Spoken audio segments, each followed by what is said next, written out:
Bismillah, alhamdulillah, wassalatu wassalamu ala rasulillah wa ba'd. Eh, Kita tahu ada sosok Maryam, saudari dari Musa alaihissalam, yang juga berperan penting dalam kelanjutan kehidupan Musa kecil. Ketika Nabi Musa dilarung di laut oleh ibundanya atas perintah Allah, kemudian ibunda Musa meminta saudarinya untuk mengikutinya. Ya, kusihi, coba ikuti terus Musa kecil itu. Ikuti sampai akhirnya fabasurat bihi an junubin wa hum la yash'urun. Diikuti terus dari jauh sampai kelihatan dan ternyata ditemukan oleh Firaun. Nah, berarti Musa kecil itu sudah berada di istana Firaun. Sebelumnya saya sudah jelaskan tentang permintaan atau Musa kecil itu seharusnya dibunuh oleh Firaun karena anak dari Bani Israel, anak laki-laki dari Bani Israel yang lahir di tahun itu. Tapi karena permintaan istrinya Firaun, yaitu Asiyah binti Muzahim, di mana Asiyah binti Muzahim adalah seorang mukminah, dia wanita yang cerdas, wanita yang cantik, wanita yang pintar dan beriman. Kenapa? Karena Asiyah istri Firaun pun dijadikan permisalan oleh Allah dalam Al-Quran. Allah berfirman, wa daraballahu mathalan lilladzina amanu imra'ata fir'aun idh qalat rabbi ibni li indaka baitan fil jannah wa najini min fir'auna wa amalihi wa najini minal qaumidh dhalimin. Allah memberikan permisalan tentang orang-orang wanita yang beriman, yaitu istri Fir'aun, imra'atu Fir'aun, Asiyah bintu Muzahim, yang dia mengatakan Rabbi ibnili indaka baitan fil jannah, ya Allah bangunkan untukku satu rumah di surga, wa najini min fir'auna wa amali, dan selamatkan aku dari Fir'aun dan tentaranya, dan selamatkan aku dari orang-orang yang zalim. Dirawatlah Musa kecil di istana Fir'aun. Permintaan istrinya yaitu Asiyah binti Muzahim. Dan kebiasaan Fir'aun itu yudzabbih. Jadi bukan memotong anak gitu, membunuh bukan segaris gitu, sekali dipotong, tapi dipotong-potong. Itu makanya saking kejamnya Fir'aun. Tapi dengan izin Allah dan dengan rencana Allah, dengan hikmah yang Allah inginkan, Fir'aun malah merawat anak kecil yang nantinya akan membahayakan kekuasaannya di kemudian hari. Baik, dalam surat Al-Qasas ayat 12 Allah berfirman, wa harramna alaihil maradi'a, dan kami cegah Musa untuk menyusu dari payudara manapun dari yang ada di istana. Karena kebiasaan sejak dulu bayi itu disusui. Jadi Musa itu tidak mau disusui oleh siapapun yang didatangkan oleh Fir'aun ke istana. Ya, tidak ada satupun yang berhasil menyusui Musa, singkatnya seperti itu. Tidak ada satupun yang berhasil menyusui Musa kecil karena Allah yang mengatur. Ingat janji Allah di pertemuan yang sebelumnya kita sampaikan bahwa inna radduhu ilaik, wahai ibunda Musa, sungguh kami akan mengembalikan anakmu ini ke pangkuanmu kembali.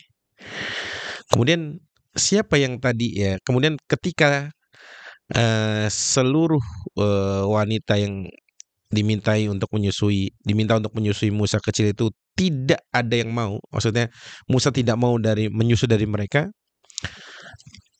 Akhirnya tampil sosok wanita, gadis kecil, gadis yang menjadi kakaknya Nabi Musa, itu Maryam.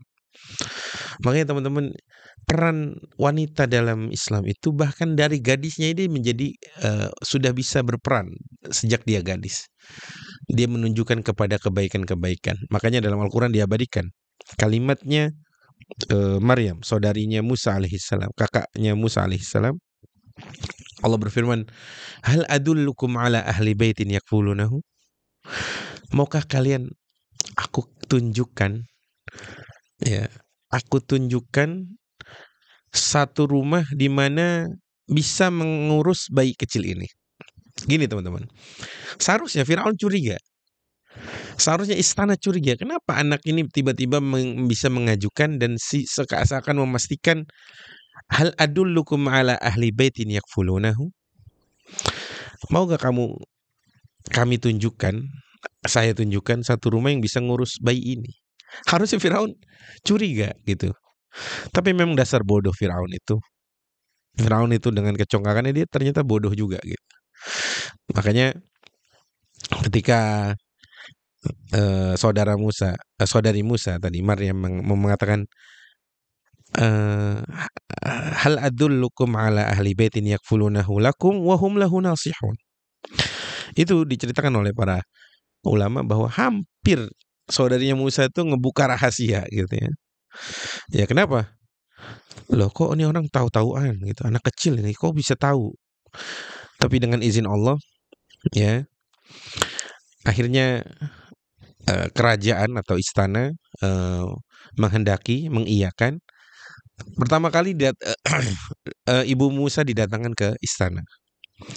Lihat cara Allah, skenario Allah di luar nalar kita. Seandainya, ini kita berandai-andai teman-teman, seandainya Ibunda Musa tidak taat kepada Allah, terus memaksa dengan caranya gitu, enggak saya akan umpeti Musa. Iya diumpetin bagaimanapun bayi itu tetap nangis gitu kan. Diumpetin ke dalam rumah tetap dia bisa nangis. Dan orang-orang tentara Firaun akan ngecek setiap hari mana bayi-bayi yang masih diumpetin, mana tangisan rumah yang ada tangisan bayinya. Itu kalau pakai cara manusia. Tapi Allah yang mau. Makanya teman-teman, dalam hidup tuh kita ikut cara Allah. Gimana maunya Allah, insya Allah kita selamat. Gimana maunya Allah, kita ikuti.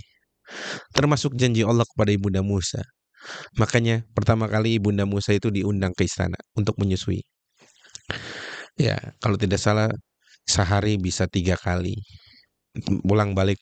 Tapi ada satu fase di mana Ibunda Musa mengajukan bahwa kalau saya bolak-balik nih kok ribet ya gitu.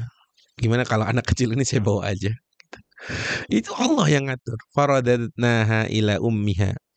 Faradatnahu ila ummihi kai taqarra 'ainuha wa la tahzan. Janji Allah benar. Kami kembalikan Musa kepada pangkuan ibundanya. Kai taqarra 'ainuha wa la tahzan. Agar matanya bergembira, agar matanya berbinar lagi dengan gembira. Setelah perpisahan, setelah kesedihan yang sempat melanda hatinya Ibunda Musa. Itu cara Allah. Bagaimana Ibunda Nabi Musa taat, bagaimana Allah mau, Allah selamatkan. Ya.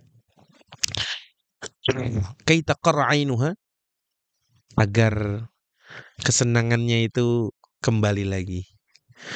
Karena tadi mungkin bisa 3 sampai beberapa kali bolak-balik, kemudian bisa lama lah kembali Musa. Wala tahzan, dan akhirnya tidak sedih lagi karena anaknya berhasil kembali ke pangkuannya. Wali ta'lama anna wa'dallahi haq, dan agar Ibunda Musa tahu, kata Allah, bahwa apa yang Allah janjikan itu hak, benar. Inna radduhu ilaiki wa ja'ilhu minal mursalin, sebagaimana yang di ayat sebelumnya. Sungguh kami akan mengembalikannya kepadamu hai Bunda, dan kami akan jadikan dia sebagai seorang rasul. Maka Musa diurus di istana Firaun dengan nafkah dari nafkah Firaun, yang mungkin kalau Ibunda Musa memaksa, tetap saya ini mau urus anak saya sendiri, dia akan menyusahkan. Bahkan tadi diumpetin bagaimanapun, namanya bayi dia akan menangis. Dan tentara Firaun terus-menerus mencari mana bayi yang belum dibunuh di tahun itu, dari laki-laki maksud saya. Ya, maka kalau kita ikut cara Allah teman-teman, kita ikut apa maunya Allah, Allah yang akan ngatur hidup kita. Layaknya saat Ibunda Musa alaihissalam taat kepada perintah Allah, maka janji Allah tunaikan, dan Allah sekali-kali tidak akan pernah melanggar janjinya. Tumbuhlah Musa kecil dengan pendidikan kerajaan, pendidikan Allah kerajaan. Musa belajar, tumbuh, mempelajari layaknya anak-anak raja lah. Orang istana tuh kalau dapat pendidikan pasti bukan yang main-main gitu. Kualitasnya, guru-gurunya gitu ya. Sebagaimana Musa kecil pun masih bolak-balik ke rumahnya. Maka ketika bolak-balik ke rumahnya itu, disitulah ibundanya Musa, saudaranya Musa, saudarinya Musa, ayahnya Musa menanamkan nilai-nilai akidah, tauhid yang kokoh. Karena bagaimanapun Musa tetap akan kembali bolak-balik ke istana, sedangkan di istana tidak ada materi pelajaran itu. Dari mana Musa mendapatkan eh, diceritakan bahwa Musa itu adalah kamu adalah salah satu keturunan nabi, atas nasab tuh nasabmu itu nasab para nabi dari Nabi Yakub dan lain sebagainya. Disitulah Nabi Musa sadar, disitulah Nabi Musa mulai belajar sedikit demi sedikit sampai ia tumbuh menjadi dewasa yang kelak Nabi Musa diangkat menjadi Rasul Allah sallallahu alaihi wasallam. Semoga yang sedikit bermanfaat. Aku qouli hadza wa astaghfirullah li wa lakum. Wallahu a'lam. Wassalamualaikum warahmatullahi wabarakatuh.